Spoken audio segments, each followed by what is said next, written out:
Hexagram 52. Let's get into it. Now, this one, I didn't roll this one through the RTCM. Hexagram 52 is referenced in some of the other hexagrams, specifically around meditating and the meditation that's specific to this version of the I Ching. So let's get into it. Kindle, here we go. 52, meditating, the judgment. Meditating, turning within to cease depending on others, he enters his courtyard to seek his inner truth. No blame. He brings his back to quiet until clarity appears. He brings his back to quiet until clarity appears. I-Ching meditation is an exercise that brings a person into contact with his primary issues of concern. Its purpose is to make him see them in the light of his inner truth. His inner truth reveals the hidden inner elements within the situation so that he can come to a correct assessment and action. Meditation also reveals the seed phrases and images that have taken on the form of imps in his psyche and which manifest as impulses which keep his words and actions from being in harmony with his true self and with the cosmos. I-Ching meditation is also the means by which seed phrases and images are deprogrammed through saying the inner no and through asking the sage to lead the deprogramming process. I-Ching meditation is also a directed effort to free the person's true self from projections, spells, and poison arrows that are revealed through the hexagrams or through the RTCM. All projections and spells and many poison arrows are made up of phrases and or images that express a half-truth or untruth about a person's true nature, life, or the cosmic nature in general, or the cosmos nature in general. Although it may not be obvious at first, all phrases and images that concern nature and the cosmos also negatively affect the individual's psyche and the character of his daily life, for they determine whether he lives within the cosmic reality or within the parallel reality created by the collective ego. I'm going to read that line again. Although it may not be obvious at first, all phrases and images that concern nature and the cosmos also negatively affect the individual's psyche and the character of his daily life, for they determine whether he lives within the cosmic reality or within the parallel reality created by the collective ego. I-Ching meditation differs from known meditation techniques, which only bring temporary relief from tension or conflict. Among these are techniques in which the person focuses on a candle or object of inner focus, such as an image, a sound, a word, phrase, idea, and other exercises which either silence the primary issues of concern or keep them at bay through distraction. The same applies to meditation techniques that empty the mind and then keep it empty through a mental discipline. The latter technique keeps the issues of concern locked in a mental compartment where, despite the great need of the psyche to have them brought into conscious focus and addressed, the person is prevented from doing so. I'm going to read that line again. This latter technique keeps the issues of concern locked in a mental compartment where, despite the great need of the psyche to have them brought into conscious focus and addressed, the person is prevented from doing so.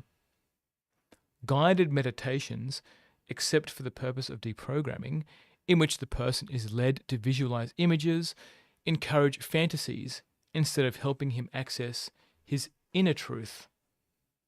All these techniques give a temporary sense of peace and balance. However, the balance is soon lost when the person stops meditating because the fundamental seed phrases and images which cause the imbalance still reside in the psyche. The ego likes nothing so much as a temporary solution that enables it to remain in control and to allow it to further spur a person's spiritual ambition. The danger lying in such temporary solutions to find relief from the anxiety. The danger lying in such temporary solutions to find relief from the anxieties that mistaken ideas create in the psyche is that the technique may become an addiction. The first step in I Ching meditation consists in opening the mind by turning away from all meditation techniques, because none of these involve the sage or the helpers of the invisible world, and bringing the helpers into his meditation. He does so by asking for their help and guidance with the problem of the moment. It is important that he not ask the guidance of any spirit or medium, for in that case he will not reach the sage, but a dead person who, for one reason or another, is held in an intermediary place because of some mistaken belief that he has not burnt out. He is not yet burnt out. What the person may receive from such a source is false information. It is also important that the person avoids using meditations to get something he desires. Rather than asking for such things as peace of mind, the purpose of the meditation is to remove those thoughts and images that trouble his mind. This is done by listening to those phrases and looking at those images that disturb his inner peace and saying the inner no to them. Thus, the second step in I Ching meditation is the process of cleansing the psyche. This process is made easier by asking the cleansing helpers to free the psyche of everything that the person is ready to rid himself of at a given moment. These helpers will then bring into focus images that are keys to understanding the context of his concerns. A person needs time to allow these images to develop. If, however, they do not occur within half an hour, it is likely that the ego is present, trying to meditate, and thereby is maintaining control over the psyche. I'll say that again. A person needs time to allow these images to develop. If, however, they do not occur within half an hour, it is likely that the ego is present, trying to meditate, and thereby is maintaining control over the psyche. It is necessary at this point to say the inner no to its presence and to cease meditating as a way of retreating from it. It may take several sessions to get past the ego before the person can have a successful meditation. But he must not be discouraged by attempts of the ego to assert that he is unable to meditate or that it is too difficult. During the meditation, images may flash into his mind which he does not understand. It is possible to inwardly ask the sage what the image means. Often, after a few seconds, the answer comes, either in a word or a phrase, which may actually be the seed phrase that is causing the difficulty. Shown in the context of the meditation, its absurdity becomes obvious. After the meditation has come to an end, the person needs to rid himself of the seed phrases or images uncovered by saying the inner no to them. The no gives his suppressed inner truth the full support of his conscious mind and thus heals his psyche of that particular problem. It is important to write down these phrases and images and to continue saying the inner no to them for 3 days. See page 540, Freeing Yourself from Seed Phrases and Images. The lines. Line 1. Keeping his toes still, no blame. It furthers one to remain firmly correct. Keeping his toes still is counsel to resist taking action in any form. The word action throughout the I Ching includes thoughts as well as deeds. This is because incorrect thoughts project negative effects onto people and situations. Thus, This line counsels a person to become inwardly quiet through dispersing all his present thoughts and worries as a way of opening himself up to the suggestions and guidance of the sage. This line clearly indicates that a particular seed phrase, image, projection, spell, or poison arrow is active in the situation and needs to be identified and addressed. It is sufficient to close one's eyes briefly and ask the helpers to bring into one's conscious mind the seed phrases or images that need to be identified and disposed of in order to attain clarity. A person may also ask, through the RTCM, whether the element to be found is coming either from inside himself or from someone else. Then he needs to identify the nature of the element and what inner action to take to stop its influence. Movement in the toes can refer to impulses coming from the ego. They are based on particular seed phrases that consist of stated policies and procedures for doing things. Many of these phrases contain shoulds. They drive a person's actions and reactions into pre-structured channels that conform to a particular image the person has of himself. Say that again. Many of these phrases contain shoulds. They drive a person's actions and reactions into pre-structured channels that conform to a particular image the person has of himself. Such impulsive actions differ from the spontaneity and simplicity of action that springs from a person's inner truth. Seed phrases that drive impulses are, you need to defend yourself, you need to be somebody, you must assert yourself in this life. If you don't fight back, you'll be ruined. If you don't do something, nothing will happen. Impulsive movement can also be spurred by a person's impatience with ambiguity. Seed phrases behind this difficulty are, someone has got to put their foot down. You can't just do nothing. It is better to act than to not act. And if somebody doesn't do something, things will never change. A person can also receive this line when he is caught in the spell that he is an impulsive person. This spell is causing him to act impulsively. See page 550, deprogramming procedure. The impulse to do something may also be coming from guilt that is part of the person's belief system. No blame is to make him aware that the idea of guilt has no cosmic validity. See page 39, guilt, blame and shame, and deprogramming guilt. I made a video about guilt from the I Ching, this version of the I Ching. It furthers one to remain firmly correct, is also a warning not to impute guilt to another person or thing. It is also possible that a person receives the line to make him aware that he is drawing spells and projections from others because he is attached to a particular self-image. An example is the person who has the self-image of the likable person. He unconsciously is trapped in behavior to please others, for which the egos in them only despise him, causing them to send the projections mentioned. To free himself from this pattern, he needs to deprogram that self-image. Line 2. Keeping his calves still, he cannot rescue him who he follows, his heart is not glad. The calves in this line have to do with the exercise of power, whether it be external power, power through speech or acts, or internal power through thought. This line concerns a person trying to get someone to conform to the standards and values of the collective ego, thinking this will rescue him. The person may be using flattery, leverage, contrivance, pressure, or guilt to achieve his goal. The line counsels him to keep his calves still, meaning to back away from such efforts, because he cannot rescue anyone by pursuing him. Such a person first needs to deliver himself from his belief in the values of the collective ego that keep his true self imprisoned. In regard to meditation, this line refers to a person's incorrectly using the energy of his meditation to sway others to bring them around to his beliefs.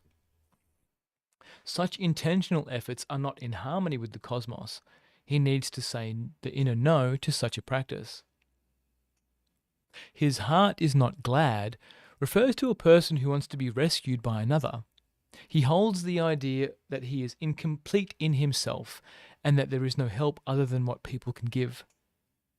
This idea keeps him separated from the true source of help, the helpers of the invisible world, and causes him to continuously feed off the caring energies of another who believes that it is his job to rescue others.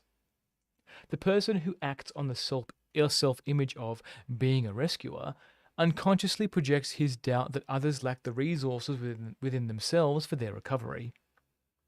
This doubt puts a spell on them that hampers their ability to ask for help from the cosmos. This line counsels the person who has the self-image of the rescuer that whatever idea motivates him to fulfill his role, be it guilt, duty, love, loyalty, or some other abstract value, these motives will draw people to him who wish to live off his chi energy. Ridding himself of this false motive will cause the other to eventually seek true help from the helpers or seek another rescuer. The person desiring to be rescued is most likely under a spell put on him in childhood that only a higher authority such as a parent or a master has the ability to rescue him. The help that can be given this person is to identify and break the spell that prevents him from asking the helpers to come to his aid. This line can also address a person who is under a guilt spell and at the same time is trying to free someone else who is under the same spell. A person under such a spell is not able to help anyone until he has freed himself.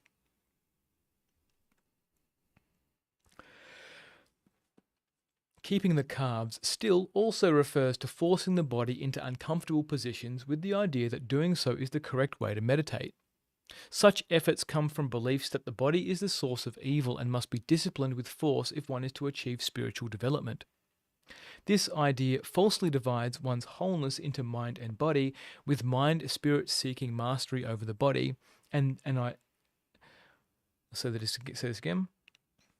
This idea falsely divides one's wholeness into mind and body, with mind spirit seeking mastery over the body, an idea that puts spells both on the body and the mind.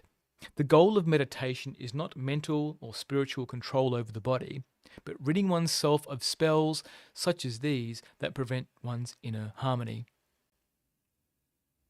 Line 3. Keeping his hips still, making his sacrum stiff, dangerous, the heart suffocates. Keeping his hips still can be a metaphor for a person who is trying to use his will to force results through mental concentration. Such an approach is based on the belief that humans are the ones who are meant to make everything happen.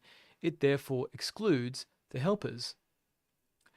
This line can also refer to a person who, in meditation or in his life, listens to his mind rather than to his body, and thus suffocates the feelings that come from his heart.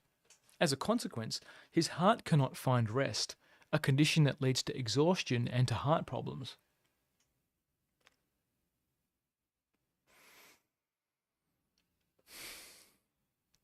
Receiving this line can also indicate that a person is harboring worries, anxieties, and doubts. If so, he needs to say the inner no to each one and turn it over to the helper of transformation. See also Hexagram 14, Possession in Great Measure, line 2, that speaks of a big wagon for loading. Through disengaging from these negative emotions, he will find peace and allow the solutions to his problems to come as insights. This line can also address a person who practices meditation ambiguously by meditating ambitiously. Say that again. This line can also address a person who practices meditation ambitiously by meditating for long hours or by going on austere retreats. I don't know what that word means.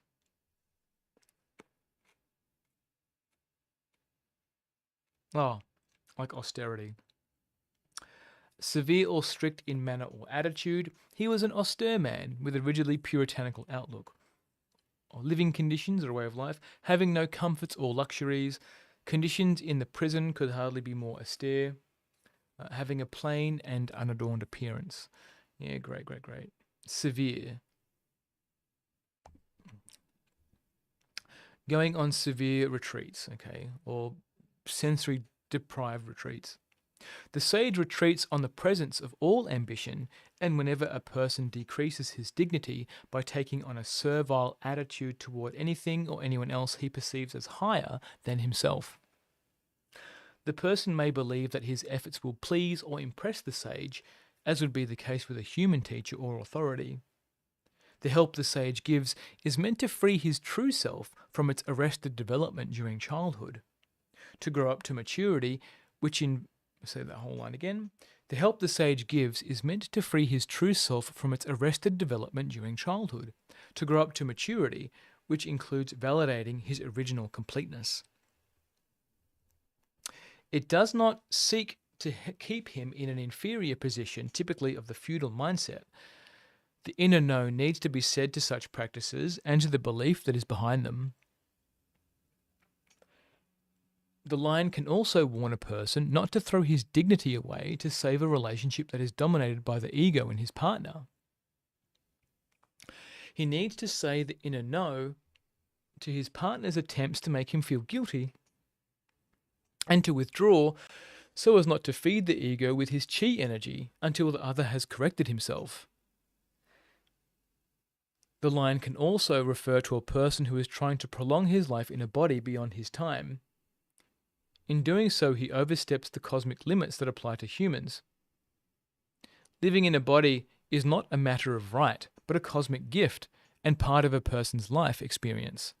A person continues his life in an invisible form after death, as long as there is no interference with the transformation of his life, coming from mistaken beliefs about death.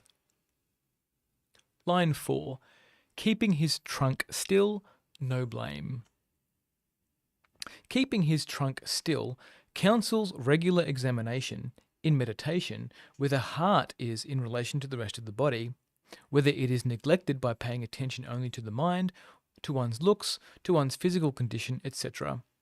This regular examination enables a person to keep his heart healthy. It is also important to examine what condition the heart is in. Is it rigid, dried up, swollen, open or closed? Does it contain foreign objects such as seeds or worms? The latter stand for seed phrases and images that need to be identified with the help of the sage. Worms stand for thoughts that are eating away his wholeness. Such a person needs to ask the sage to mobilize the helpers needed to restore his heart. Worms can also mean the heart is filled with guilt. The person needs to understand that guilt has no cosmic basis. The words no blame are to make him aware that there is no cause for blame in the sense of guilt. See page 551, Deprogramming Guilt. The metaphor also refers to using meditation or prayer to fulfill certain intentions. In this case, the heart is under the ego's influence and its efforts to control an outer situation. The ego's desires need to be distinguished from the natural inclinations of the heart. Lovers, for example, naturally want to be in each other's company, but the ego desires to possess and control the partner according to its image of what is correct. Ego-based desire, which comes from a human-centered view of the universe, puts a spell on the gift-giving nature of the cosmos. It is like holding one's hand out for a specific gift, something one thinks or fantasizes will fulfill one's needs, rather than asking the cosmos to supply the correct solution for the situation. The sage is blocked when a person prays for a specific goal which he takes for granted as correct. For example, a person who prays for another's healing when that person's illness is due to a fate takes on that person's fate. I'll say that again. For example, a person who prays for another's healing when that person's illness is due to a fate takes on that person's fate.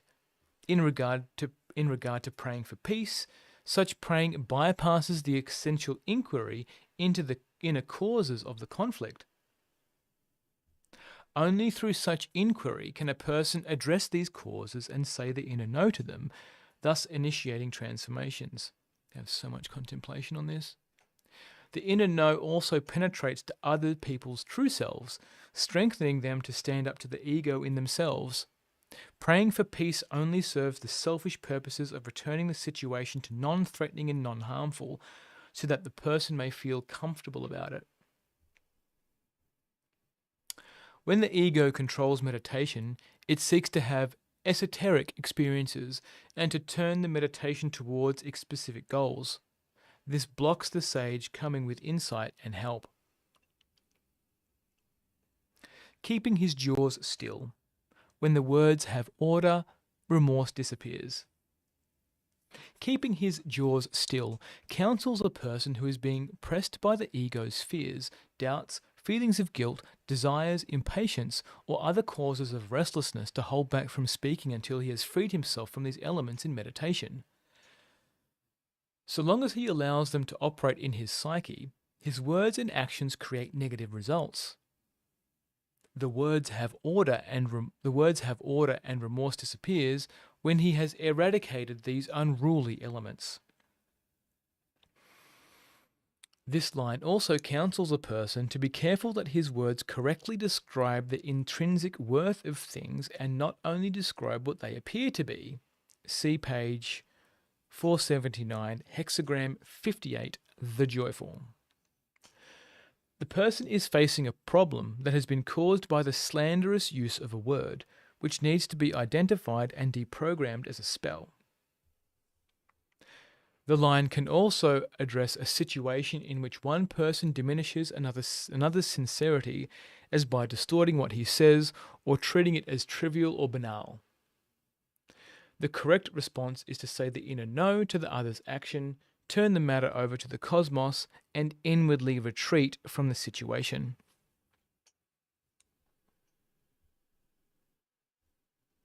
Line 6. Noble-hearted keeping still, good fortune. This line can be a confirmation that a person has rid himself of doubts. He therefore experiences a true peace of the heart. A person may also receive this line to tell him that when he wants to meditate and is sincere and open, he can ask the sage to keep his thoughts or negative emotions still, so that he can look at them inwardly and rid himself of them. In another meaning, this line can address a person who is trying to achieve peace of the heart. But in another meaning, this line can address a person who is trying to achieve peace of the heart but employs the wrong means.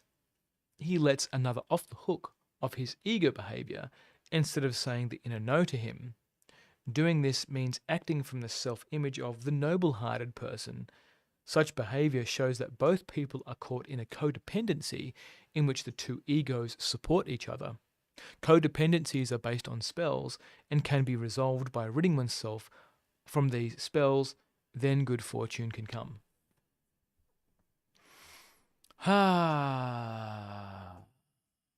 My contemplations. All right. Licorice root, tasty, in the leftover jar of my rice malt syrup. Two tasty combos. So let's start with line 6 here. The noble-hearted person. And what can show up, particularly if individuals have gone through a religious process or they're raised in a family system where you have to be good and being good matters and being good is rewarded, and the concepts of good and the virtues that come with that, is that they won't challenge another person, especially in a relationship, of their ego behavior. And this is really powerful, okay? And I say this also in the context with great power comes great responsibility, and to use it irresponsibly, well, that's between you and the sage and the cosmos. It's not between you and me. So if you choose to say no from a wounded place and you don't meditate and you find the clarity of the seed phrases that you're trying to free yourself from, and you're saying no to somebody else before you say no to yourself, then you're just going to incur a fate, and fate isn't inherently bad. It just means that you're just out of alignment, and the cosmos wants to bring you back into alignment. Okay, it's not personal until it is. So in that, being able to communicate with a sage requires a putting down of your ego and learning what the ego is, how it shows up, the conversations that it has with you or tries to convince you takes time and presence and practice. And like I've mentioned in other contemplations before, the ego is held in the body. So if you're someone who's not connected to your body, you don't do regular massage, you don't take care of your body, you medicate your body with either food, medicines, or something else, then the connection to your body and your ego is going to be missed, and then your ego will run amok in your body. No blame. It's the way it is.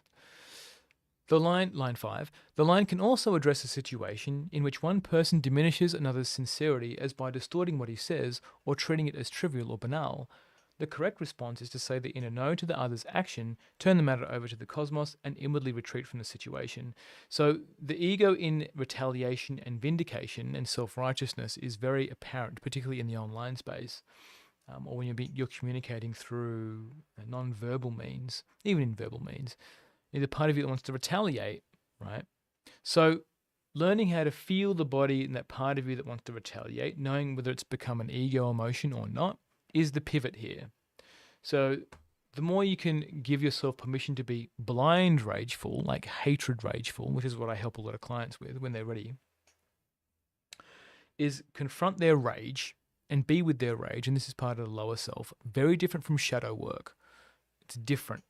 Okay, lower self work is not the same as shadow work, and I say lower self as a label.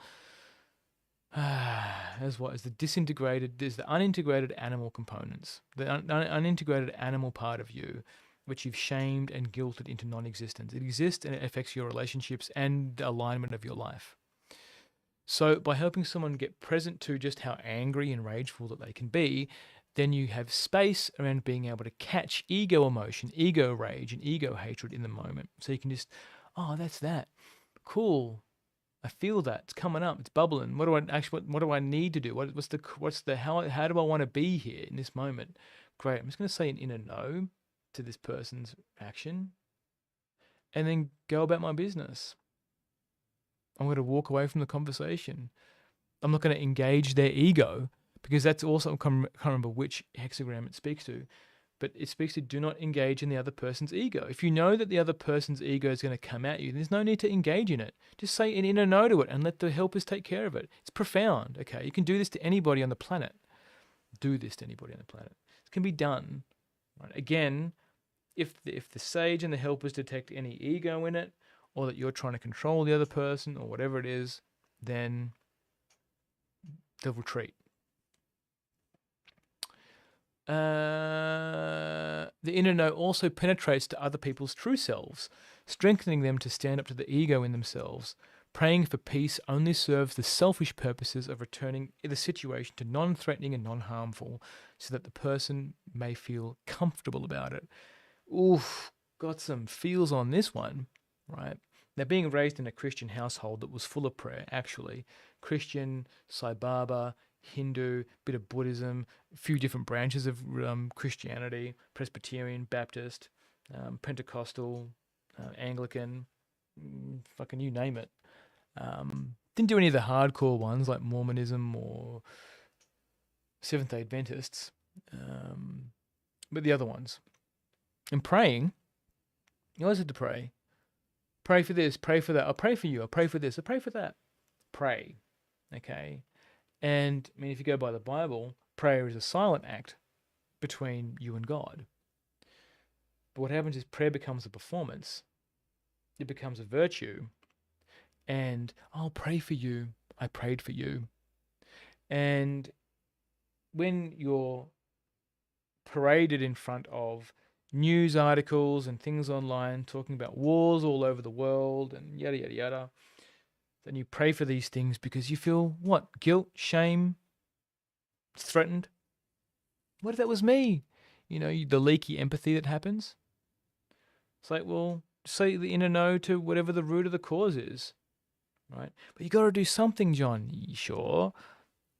But what happens if I don't need to do anything?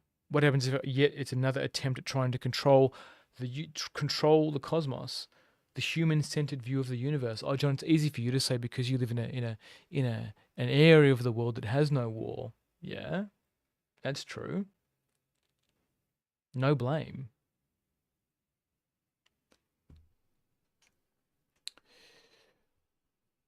For example, the person who prays for another's healing, when that person's illness is due to a fate, takes on that person's fate.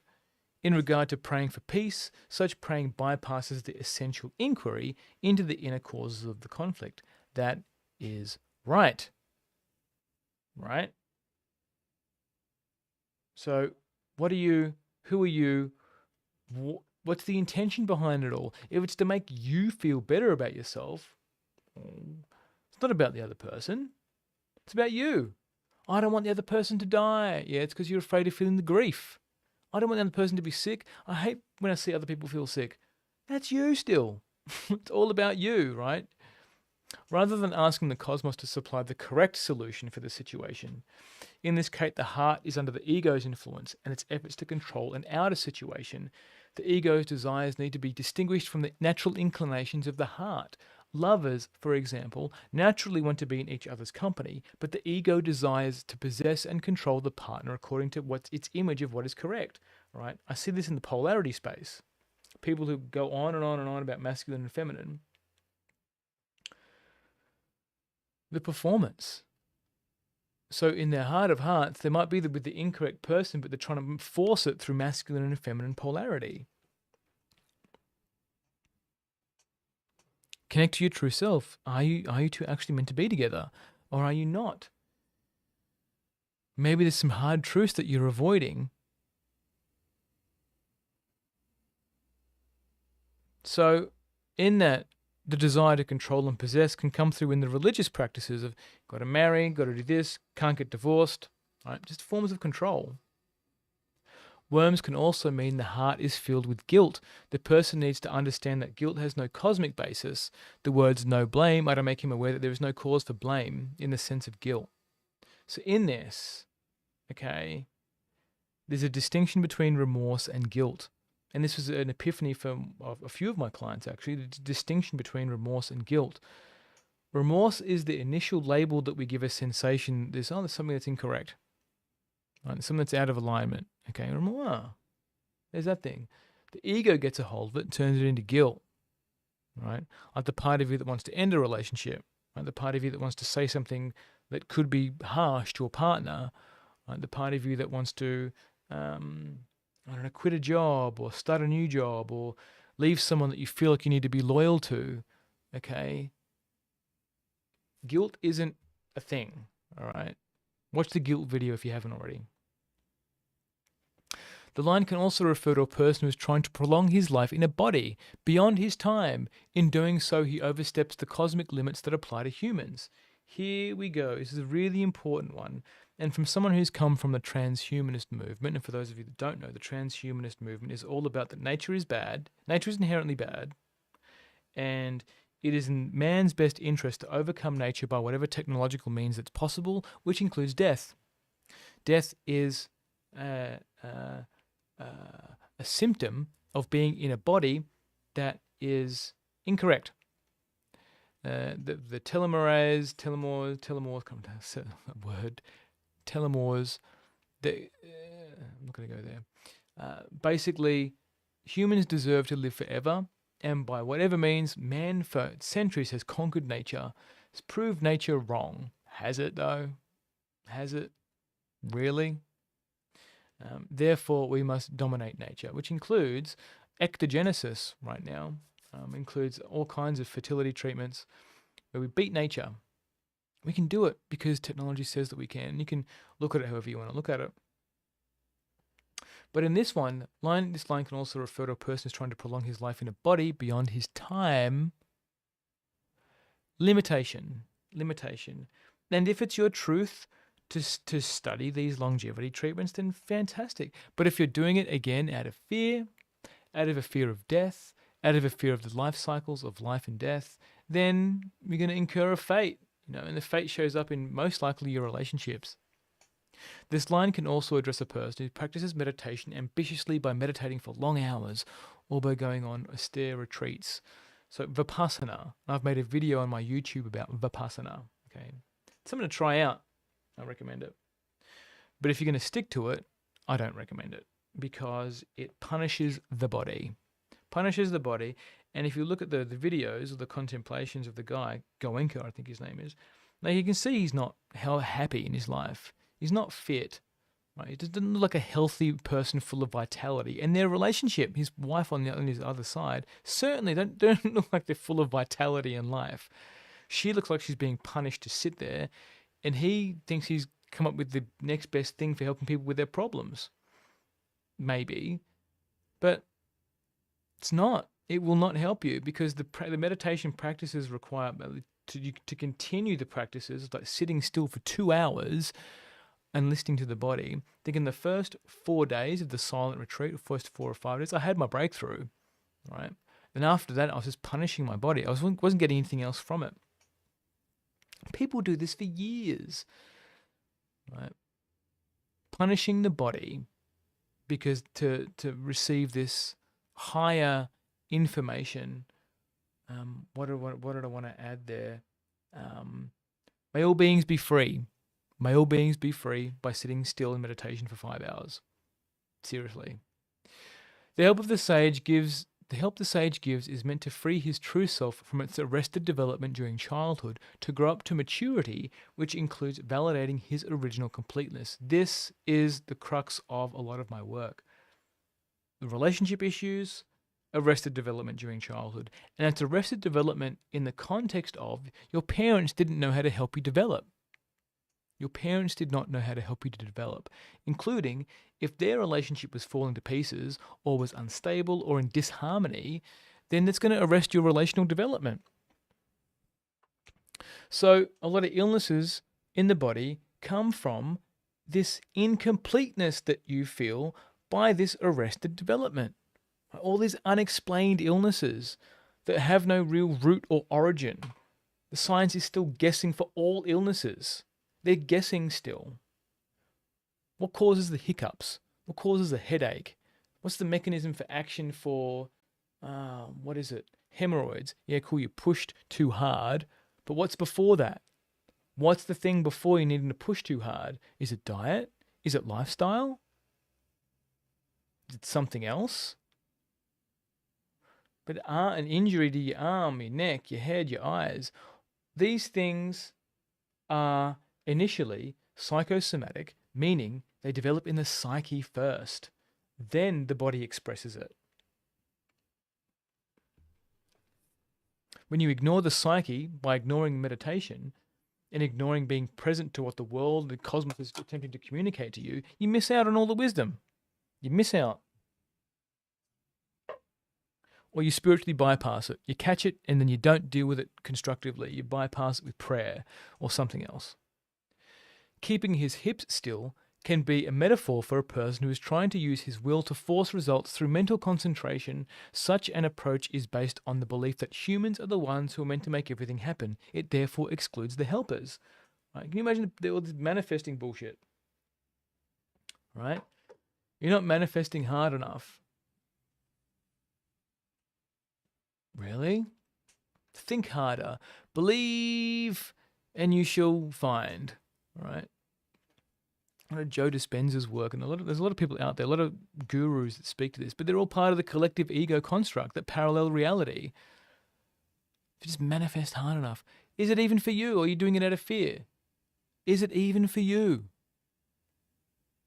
You just got to have the right mindset. Do you? How's that been working out for you? This line counsels the person who has the self-image of the rescuer, that whatever idea motivates him to fulfill his role, be it guilty, duty, love, loyalty, or some other abstract virtue, these motives will draw people to him who wish to live off his chi energy. So I've been cutting myself off from all kinds of people, just saying no to them.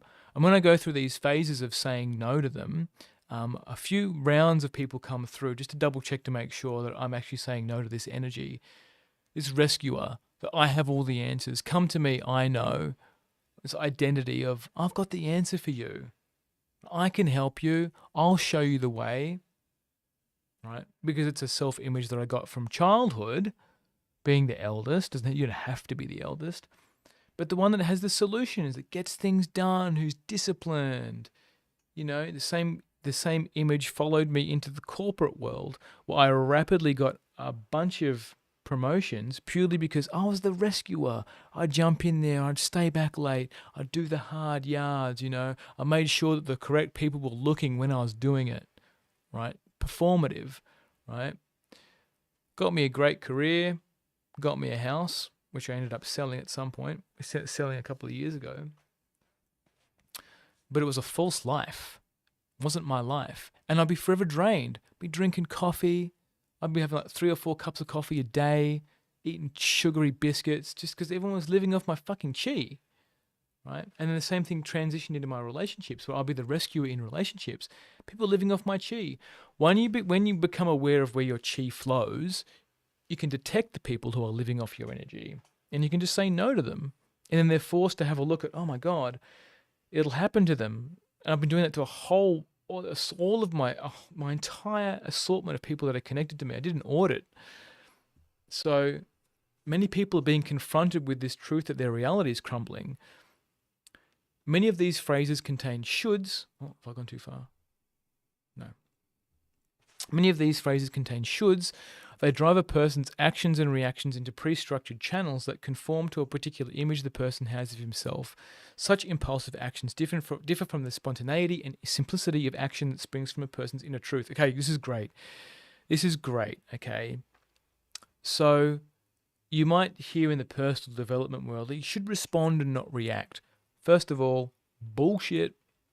Okay? Bullshit. So when you're that present to yourself, you become a beacon of inner truth. Your truth just naturally flows through you, including calling people on bullshit when it comes out of you. This thing comes out of it. What the fuck?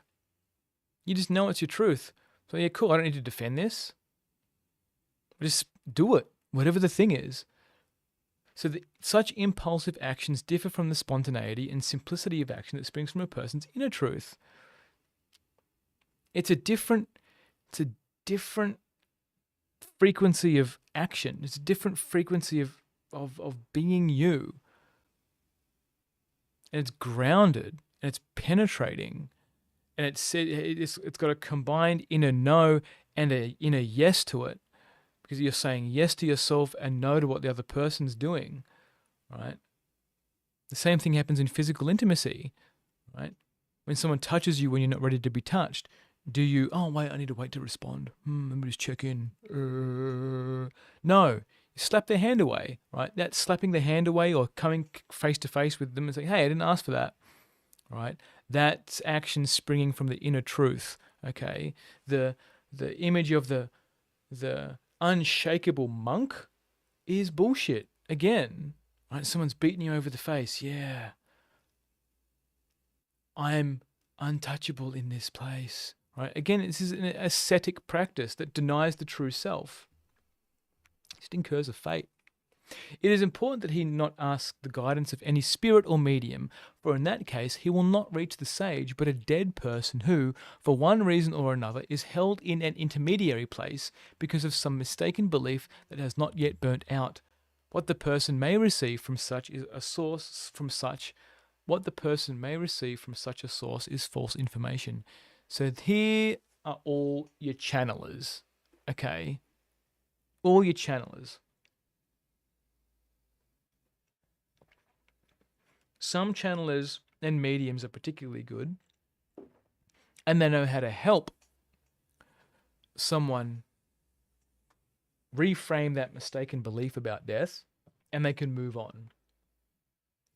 Most people get the identity, or they don't like the identity. Oh, I was cursed with this gift, but pay me and I'll use it on you. All right.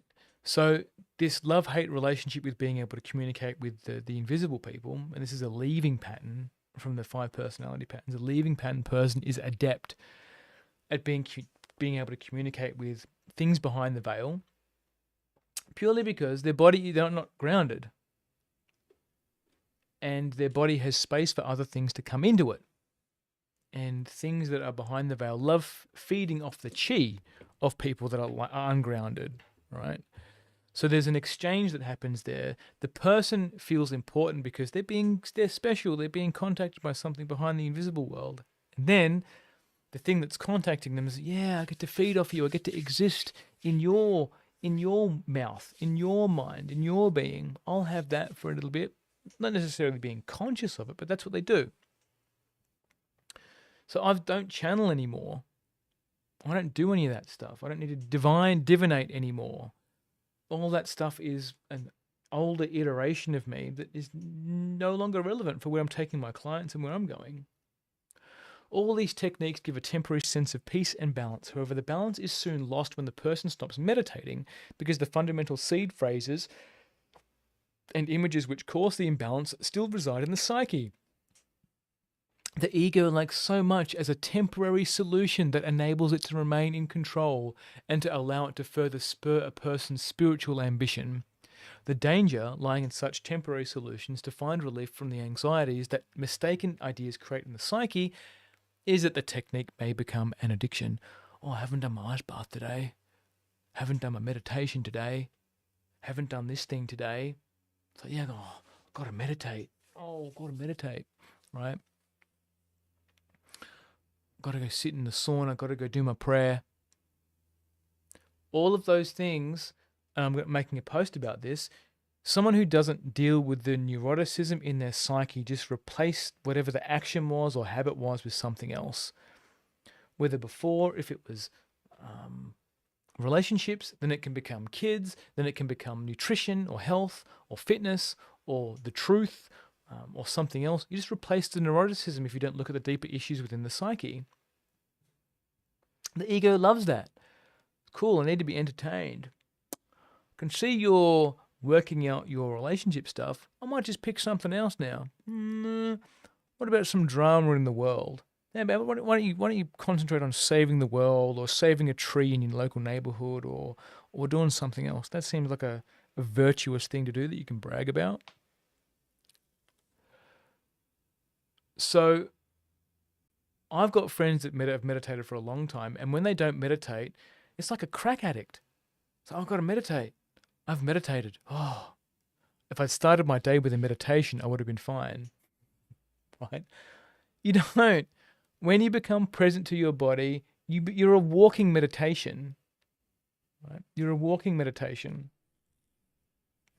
The latter technique keeps the issues of concern locked in a mental compartment where, despite the great need of the psyche to have them brought into conscious focus and addressed, the person is prevented from doing so. So what happens when someone being in my presence will naturally bring up survival patterns. This does it. Because I have a curiosity about them. I have a compassion about them because survival patterns are part of your feeling management system. If you don't know how to manage your feelings, learning your survival patterns is a fantastic place to start. In that, when somebody stops working with me, those survival patterns start to sink back into the background. And then you need to take it upon yourself to address those in your own person, in your own energy, in your own time, if you choose to. Because when you're in my presence, those things naturally come to the surface. For example, like I've got a number of clients will say, oh, John, I planned all this stuff to say to you before this call, when we do a call. I had all this stuff I planned when I talked to you, but now I'm on the call, something completely different's shown up. Yes, that's because my intention and my presence brings the truth, the real truth that needs to come to the surface to be addressed.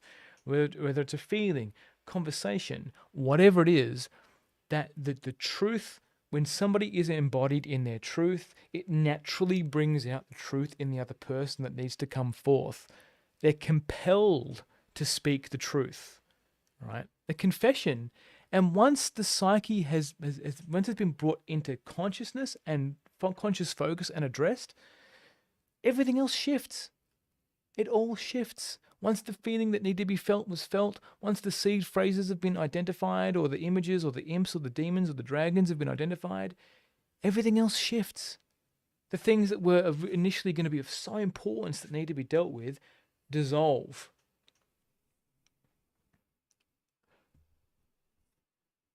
So if you're surrounded by people who keep telling you to do this Joe Dispenza meditation or something else, then you need to have a look at their life. Is their life in order? Or any guided meditation for that matter. Any form of thing that pushes them into an internal state. Anything that pushes them into an internal state. You've really got to question, well, are they doing the right thing? And you can also say an inner no to them. Just say an inner no to them using that bypassing technique. For example, I know plenty of yogis go, oh, yoga's changed my life.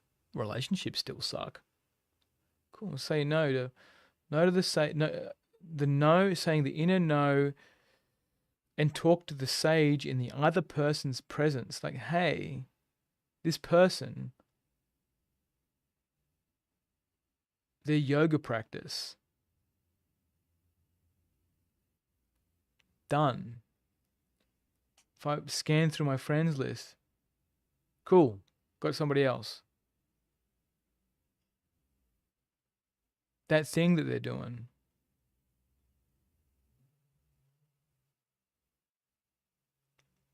So, and for those things that I said no to, I haven't got those things.